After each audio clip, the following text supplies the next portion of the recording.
En vertu de la réglementation qui régit la responsabilité élargie des producteurs, les producteurs, c'est-à-dire les entreprises qui fournissent des emballages et du papier aux consommateurs, doivent assumer à 100% la responsabilité financière des matières qu'ils utilisent et en rendre compte tout au long de leur cycle de vie. Chaque année, les producteurs déclarent la quantité d'emballage et de produits du papier qu'ils fournissent aux consommateurs et paient ensuite des droits pour couvrir les coûts liés à leur recyclage.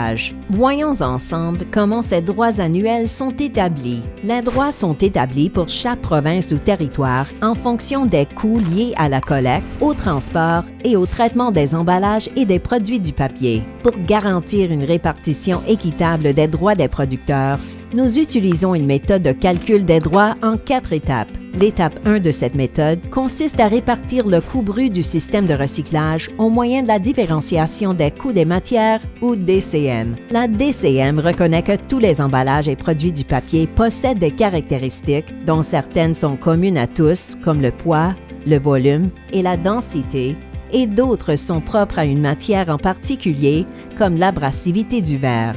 La différenciation des coûts des matières permet d'attribuer à chaque matière un coût équitable en fonction des répercussions qu'elle génère. L'étape 2 de la méthode de calcul des droits en 4 étapes répartit les recettes tirées des matières premières en fonction de la part relative de matières vendues sur les marchés finaux du recyclage, et ce, en utilisant à la fois les quantités de matières vendues sur les marchés finaux du recyclage et le prix unique des matières premières.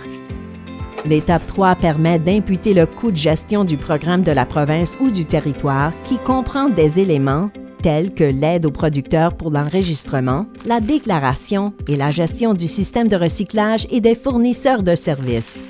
L'étape 4 ajoute des investissements propres aux matières afin de mieux gérer la rentabilité des matières, d'améliorer les objectifs de rendement et de développer les marchés finaux du recyclage. Cette méthode garantit que les matières peuvent être améliorées dans le système de recyclage afin d'augmenter la rentabilité ou de développer les marchés finaux nécessaires pour maximiser la valeur de la matière première.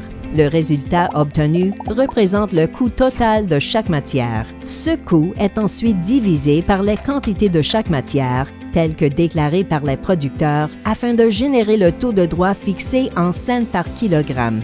Il est important de préciser que les droits perçus par les différentes provinces ou territoires ne sont pas directement comparables, étant donné la différence entre les exigences réglementaires, le champ d'application, les coûts du système, le rendement de la récupération des matières et leur définition.